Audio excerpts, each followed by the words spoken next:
I'm going to share it on my page if I can. I'm usually pretty good at this stuff, but Facebook Live and I do not get along.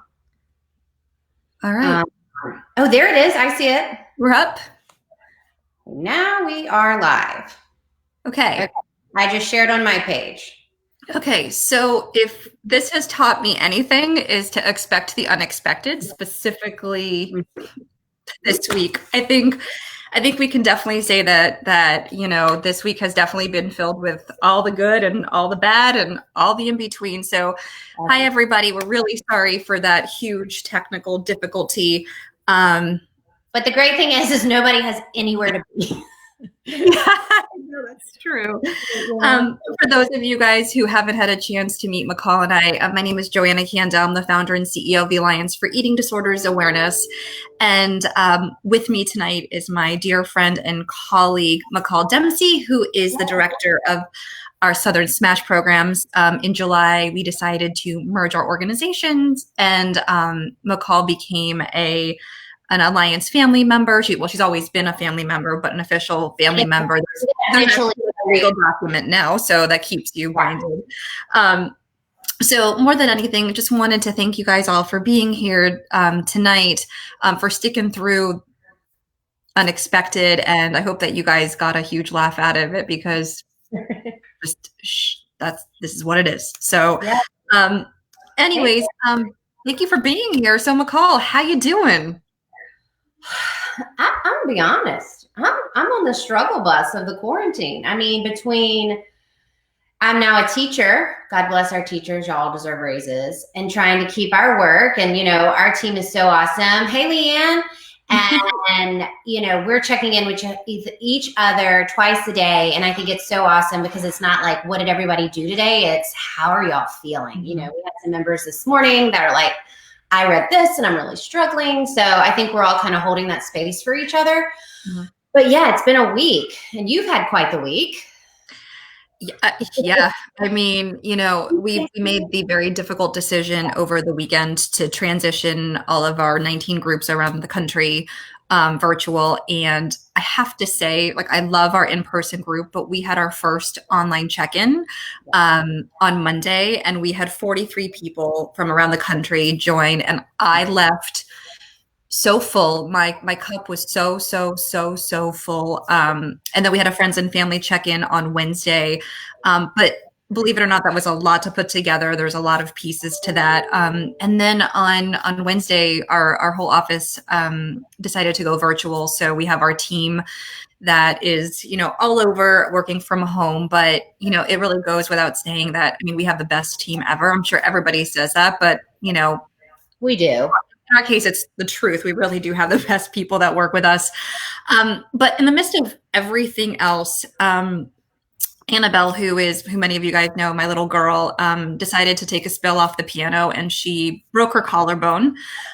So, it's not like the universe thought that, it could really just laugh and say, what, let's just see how much you can take, as well as other little things that have happened. But you know what, it's really, this whole week has definitely kept me humble. Definitely for me has kept me coming back to gratitude a lot. I've personally needed to come back to gratitude, because if not, I think I find myself getting very, very overwhelmed.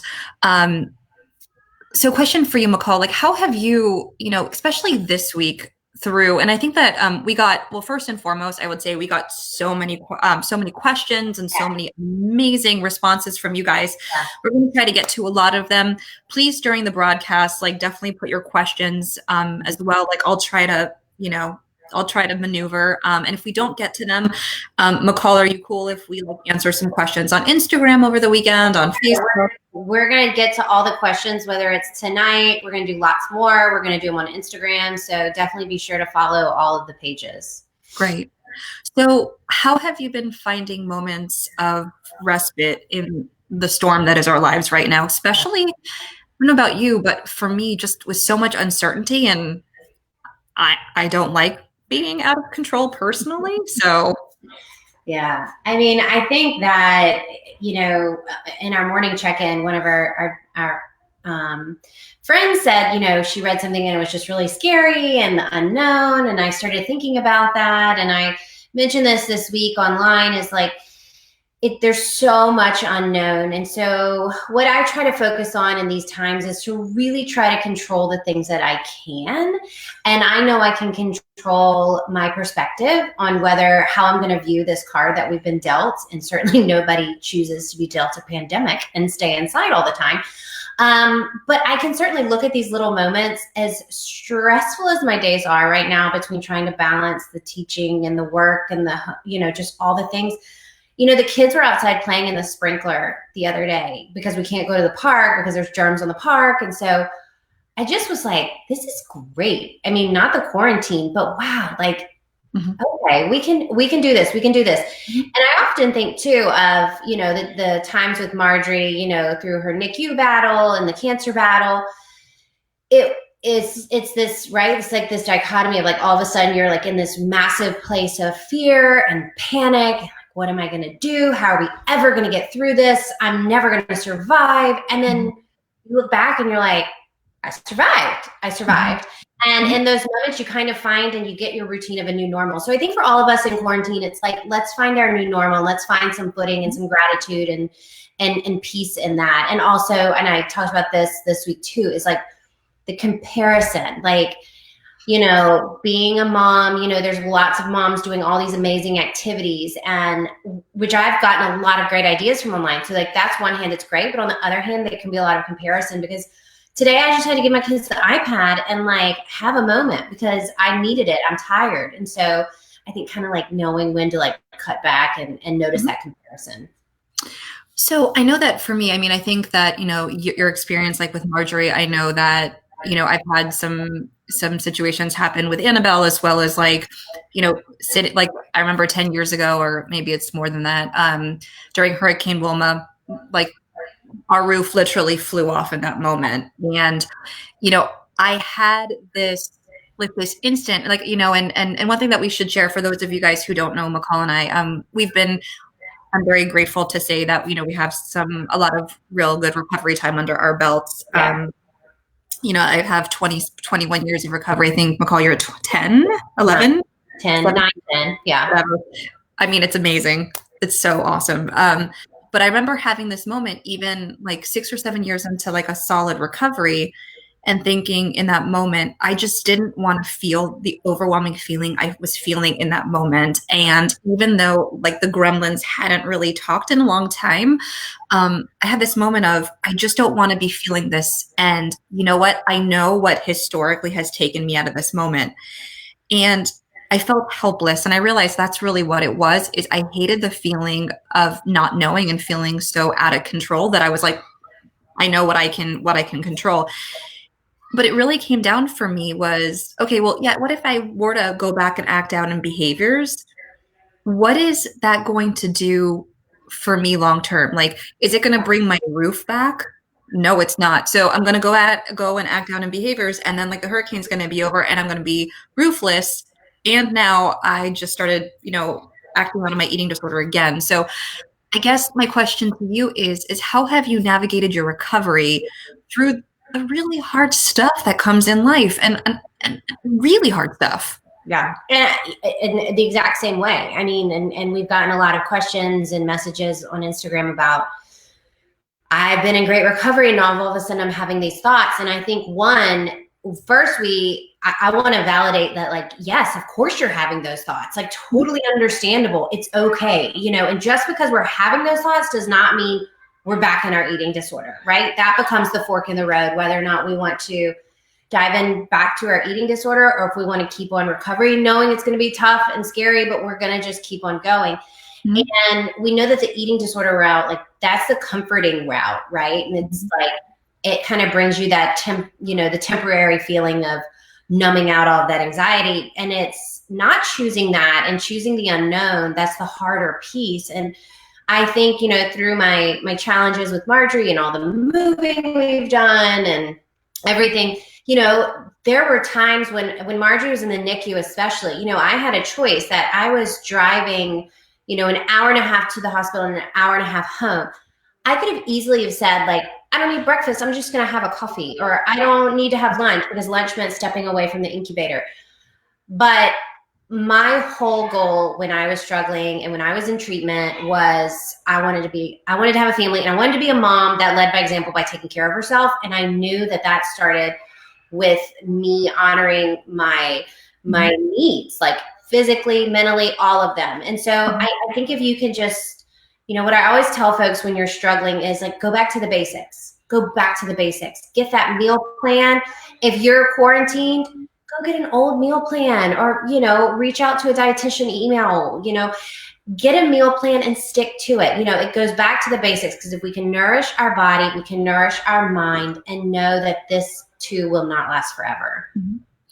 And I think I say that all the time, is that there's no shame in going back to the basics. And I think that all of us on some level have to go back to the basics, right? Because when you don't know what the next, I am going to quote Olaf here because big fans of Olaf, doing like the next right thing or the next healthy thing in this situation is oftentimes the only thing we can control. So I love how you talked about that. And it's just, I mean, there's so many unknowns that when it feels like the eating disorder is like creeping in and saying, hey, this is the one thing we can control, by you taking the next healthy step, that's actually the thing that you are in control of. Because I don't know about you, McCall, but like, I mean, I think a lot of people that I've talked to over the years is, the eating disorder gave us this very elusive form of control, right? Where in actuality, it really was, like, for me, like the best way I can describe it is if you've ever driven with a really bad backseat driver, where they're like screaming the directions and they feel like they are controlling the car when you're like, no, someone else is at the wheel. That's really what my eating disorder felt like. It was a really bad backseat driver controlling it. And I felt paralyzed to listen to what they were saying. But in my recovery, I realized I was the one that was actually driving the car, and I could actually control where it was going. And so I find this to be very similar. This is where we do the next right thing, moment by moment. And when it's so undetermined of how long this is going to last for, it's just like this minute, this moment right now. And I feel like Kristen Bell or Anna actually says something like that in the song Next Right Thing. For me. She's right, I mean, only 9,000 times. And I'm sure by the end of this thing, it's going to be 12,015. But realistically, it's really realizing it's just, that is what we really do have control over, and doing and really going back to, what, there's nothing wrong with saying, hey, I need help. Right. Hey, I need accountability. And I just need to take it one moment at a time. So. No, I think one moment at a time, and, and just reminding yourself that this isn't forever. And I know we had somebody, comment on my question box, and it was like, how do I hold myself accountable when I'm isolated by myself? And I think that was such a smart question, because I know so many folks that are isolated by themselves, and that's accountability is a huge piece of recovery, especially early on. Mm-hmm. So, I think that we might physically be alone in our homes, but you're never alone. And whether it's virtually, like, make sure to FaceTime people, not just text, but like FaceTime, or find a recovery pal and check in. Use our Alliance check-ins on Mondays. We'll be adding more. There are ways for you to kind of create your own accountability. And I think by doing that, it's a very empowering thing. Like, you're choosing recovery. Mm-hmm. And you're creating it yourself. And so I think anytime we can bring that empowerment piece into recovery, it just makes you so much more solid, because at the end of this, whenever we do get to walk back out into the light, mm-hmm. we're going to look back and say, look what I did, and give yourself grace, because not every day is going to be perfect, I have to laugh, because when I take the inventory of how many things are so not perfect, it actually, if it wasn't so comical, like, I would be crying, like, I have to tell you, but I think what you talked about, like with the isolation and during our Monday night check-in, and again, I cannot say enough about it. Like, thank you guys who are watching that were a part of the check-in, because, like, you have no idea the gift you gave to me by just being present. But, like, checking in with people, having coffee and a snack, or having dinner with someone virtually. I just commented a great, like, FaceTime during meals and snacks with a recovery pal. Absolutely. Exactly right. Exactly right. And then for those of you guys who use like the apps, like Recovery Record is a really great tool during this time.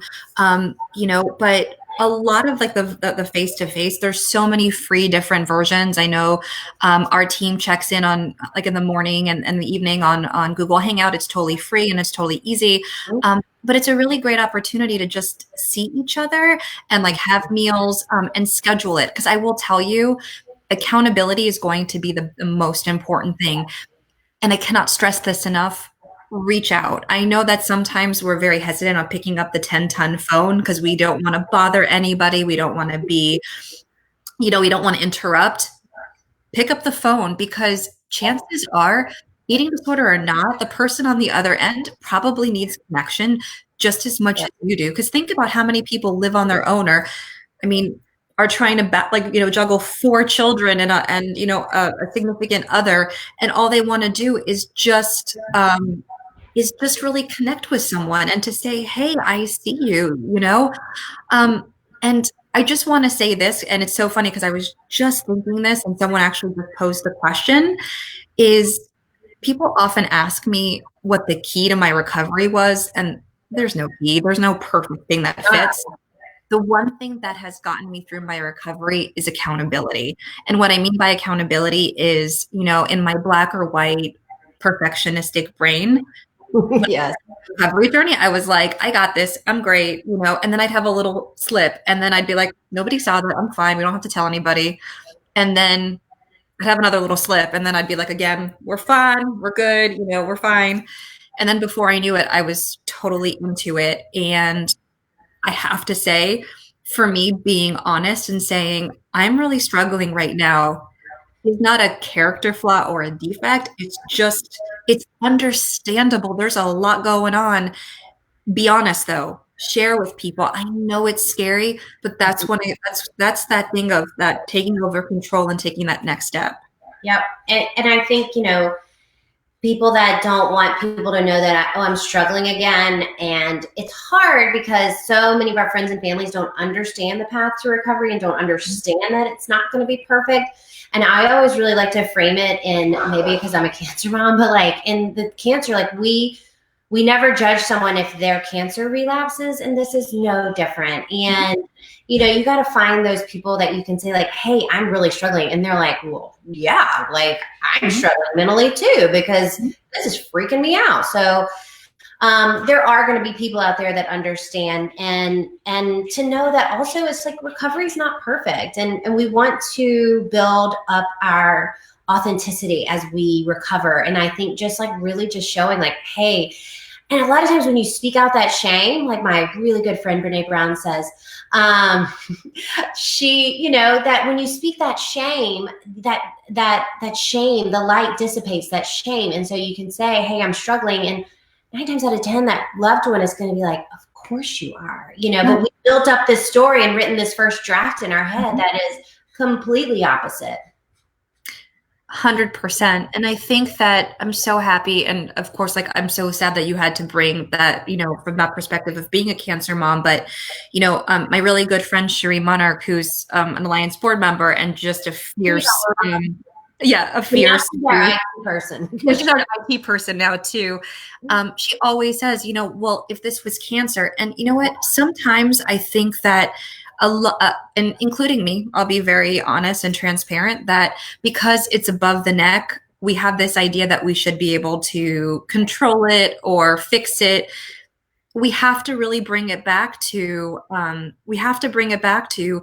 viewing, mental health on par with physical health, and, struggles and trips and slips, and if you want to use the word relapses, they're going to be part of the journey.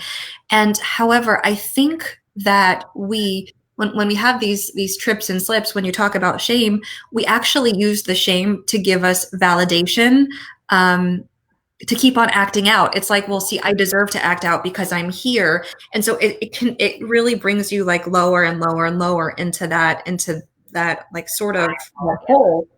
And a very, very, very dear friend who attends our Monday night groups actually once said, and now I make her say it all the time, is my rock bottom is when I stopped digging.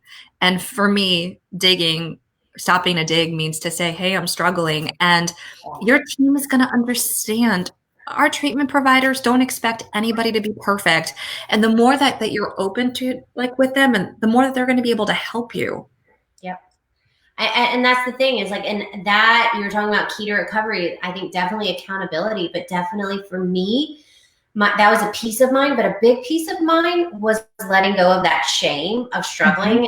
And that's how I started the blog. That's why I started writing. I still didn't share it for a year because I was still so ashamed. But then when I started to share, I was like, oh, this feels so good. And then it was like it freed me even more from the chains of the eating disorder.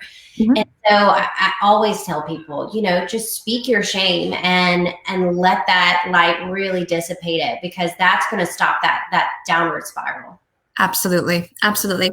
So we got about like 35 questions. So I know that everybody doesn't want to be on Facebook Live until, next Tuesday. So I'm going to just pick out a few of them, and I would love for you to just start sharing a little bit of your thoughts about it.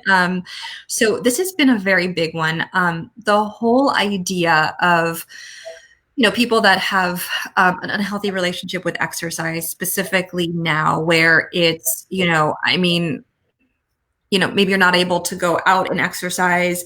Maybe you haven't been able to exercise, and the fact that there might not be a lot of eyes on you, there's a lot of isolation. What are some good pointers to sort of navigate exercise in this moment? Yeah, I think I saw some of those, and I definitely struggled a lot with exercise. And gyms are closed, yoga studios are closed.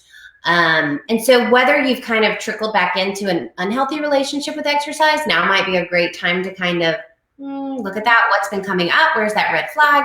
And if you've been doing well with it, but now that piece has kind of been taken away, your gentle yoga or whatever it might be, find ways to move your body that feels good and honors your recovery, and know that you're not going to be able to do it every day for whatever reason. So I think this might be a really good time to do some journaling around like that need. I think like if you're feeling that urge from a really eating disorder perspective, or just any really because we live in a disordered eating society, and so many people struggle with exercise, whether it's eating disorder driven or not, but they have that compulsion to do it every day. Now's a great time to open up that journal and say, what's this about? Why can't I just sit on the couch, And a lot of times you have that feeling of like productivity equals worth. And now is not a time that we're like going out and about and being productive and checking off our gym and making sure our rings close on our Apple Watch. So yeah, I would really suggest journaling and kind of taking a deeper dive into that. But also finding some really great ways to maybe do some gentle yoga at home, or doing something really good for your body. And I think too, first and foremost, if you are on restriction, be honest about that restriction. Like if you feel the need that you're starting to, doing a few things here and there, again, just like with your relationship with food, be honest. Yeah. Tell on yourself, like you might like want to kick yourself 3 minutes after you tell on yourself, but definitely it goes back to the accountability, and find those people that you can be accountable with and say, this urge is coming up. And maybe around your house, one of the things I did very early in my recovery and on PHP, I literally had index cards like on the fridge and in my bathroom mirror, and all these different things of kind of just go-to skills anytime I had whatever the urge might be. And so maybe put some of those up that it can be like this, because sometimes we get those urges. It's really hard to like pull up all the DBT. And so having those go-to things of going to sit outside, or picking up a journal and writing, or calling or FaceTiming a friend to kind of remind you and kick you out of that urge. Absolutely. Absolutely. And I think too, it can be really hard. Like one thing that I've actually been very surprised about is that how many people are utilizing, just how like we know at the stroke of midnight on December 31st, like, all of a sudden there's this deluge of dieting. Right. For me, I'm seeing through this time, like all these like online exercise platforms that are like, hey, utilize this time for, working out or getting in shape. Like, and it's really triggering for me. Like, it's really triggering to be like, how am I supposed to keep on doing the next right thing when I'm getting bombarded with it And my suggestion is the same thing that we do on January 1st is when those commercials come on, you mute them or you turn the page, or you can block them on social media. That's right. You block them. And you know what? Be a healthy consumer of social media, to be very cautious, because, so often, some like really great intention, like pages, then will lead you to this rabbit hole of comparison, or what we should, what you should be doing, or the proverbial what you should be doing. So be very mindful of who you're following. And if you feel like some social media is not good for you right now, take a step off. Mm-hmm. The other thing is that if you are able to exercise, if your team has given you permission to exercise, again, it's another example of maybe like you can, if you're able to go on a walk, obviously socially distancing yourself for 6 feet is go outside and take your phone with you and FaceTime with like a friend of yours and walk outside together, or maybe do like a gentle yoga together on a FaceTime or on a Google Hangout. So you have that accountability. But please hear us when we share that, this is a very hard time for everybody. If you are experiencing an eating disorder, recovering from an eating disorder, and you are having a hard time, we understand you, we hear you, we see you.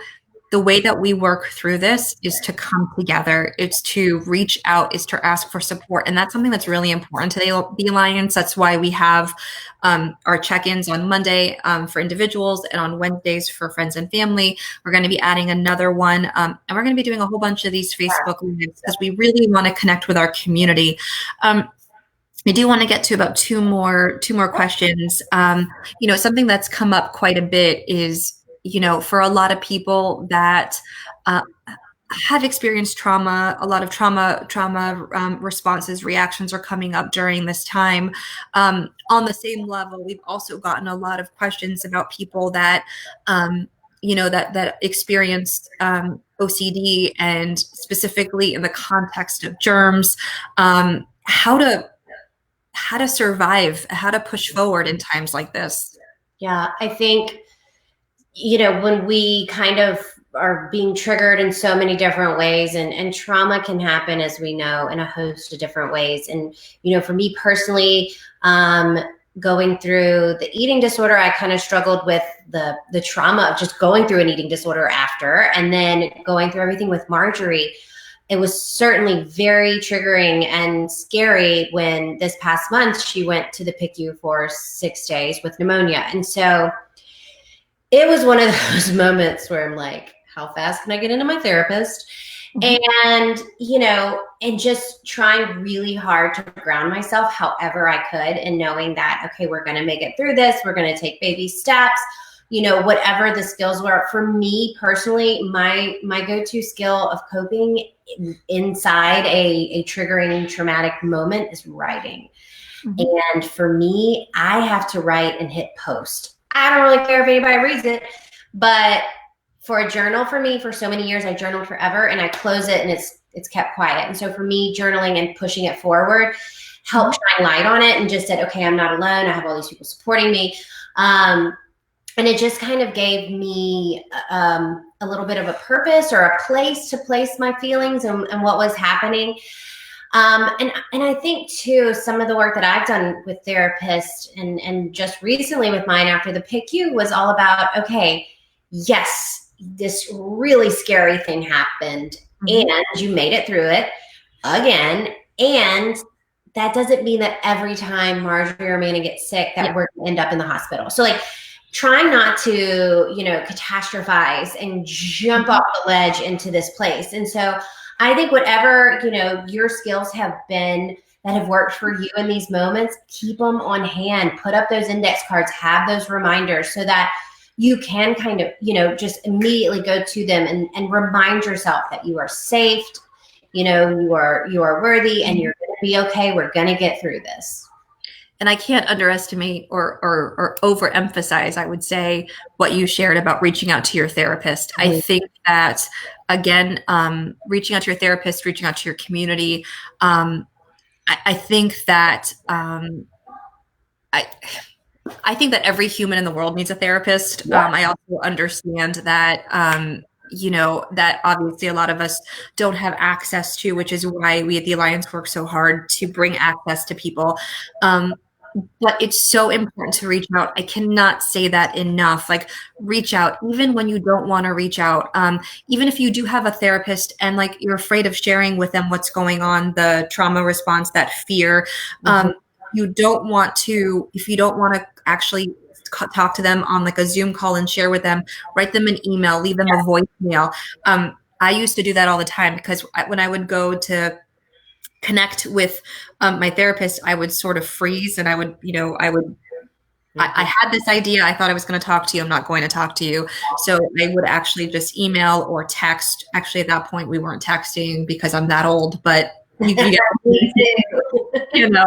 but it would make myself accountable to really share, so, Yeah, but definitely. No, that's a great reminder. Mm-hmm. but definitely reach out. Please, please, please, please reach out because, we're not meant to walk this journey alone. And, I think that the more that we share and being very cognizant of the fact that, for those of you, I wanted to bring it back to the people that, experience OCD, people that have never experienced, like the diagnostic OCD are really overly concerned and having those obsessive and compulsive thoughts. So it's understandable that, this is going to feel like it's kicking you back 10 steps. But just like you said, you pick yourself up, you dust yourself off, and you take it one moment at a time and you keep on reaching out. Please. That's so, so important. McCall, just in the essence of time, if you were going to give like 3 little nuggets of just wisdom, if you will, to people that are watching tonight, what would you say to people like in these moments? You are not alone. You might physically be alone in your apartment or your house, but you are not alone. We are here. The Alliance is here. We're here virtually. And I would say that we're going to get through this. This is a really, really scary time. And we're going to get through this by acting responsibly, by adhering to social distancing, by washing our hands and hunkering down. And use this time to, like I said, like if things are coming up, pull out that journal that's been sitting there gathering dust.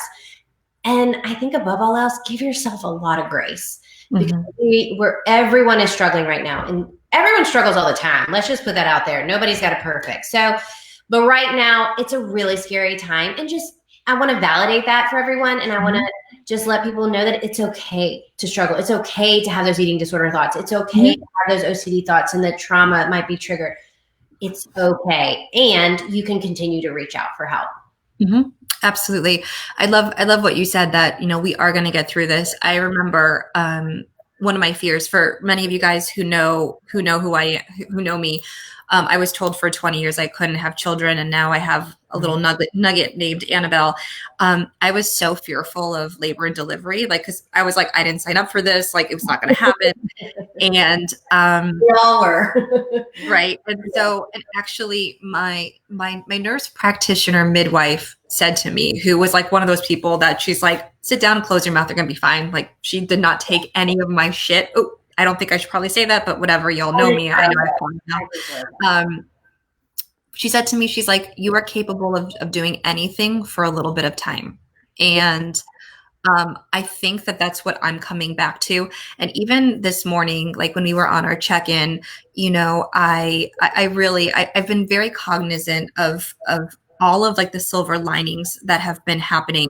And I know that when you're in it, you really can't see it. But what I really invite you guys to do is to take a moment and do a gratitude list of all the small things. Like earlier today on one of our calls, like one of our colleagues' dogs was just sitting on on a pillow and was so cute. And then like another colleague, like when her and I were having a check-in, like literally like went up and like kissed her on the nose. And, it was just, there's all these moments of, what, we're in this together. seeing like some of the people that attend like our Monday night group in West Palm put together an amazing Facebook group, and how beautifully everybody's coming together and really reaffirming that we're not alone through this. So, it's okay to struggle, like what you said. Yeah. You can have the negative thoughts, and where our control comes in is you can choose to like hear them, see them, and say, not today. Today I'm choosing to take that one step away. I'm just going to do one thing, and that's all you have to do. And it's not one day at a time. I remember, I remember thinking, one day at a time, shit, I can't go more than like one moment at a time.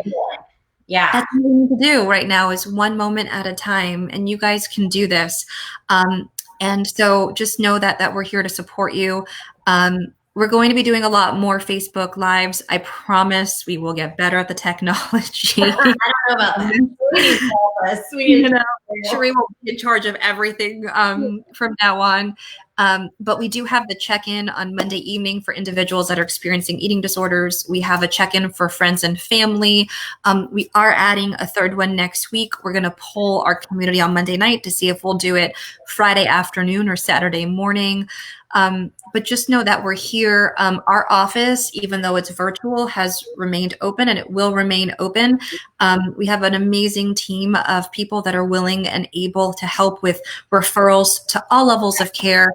If you haven't been able to have access to care, please still give us a call. We will try our best to find clinicians that will do sliding scale. We're just a phone call away. So, McCall, as always, I'm always so thrilled to share time and space. To everybody who showed up tonight, thank you for coming. Let us know what other topics you want to hear, because we'll make sure to be as supportive as you allow us to be. So please take care of yourself. We need to fill our shirts. Oh yeah. So what does your shirt say? I put the change one. So mine is, I don't know if you can see it. My shirt says, "This shirt smashes stigma." We do have these shirts as well. But just remember that we're here to help every step of the way. They posted the link for the Monday night. And if we haven't posted it yet, I think somebody posted it for our check-in. So if not, we'll post it again, and keep on the Facebook page, and we'll have all the info too. Absolutely. Thank you guys so much. Have a really great night, and we'll talk with you soon. Take care. Thank you, McCall. Bye. Bye.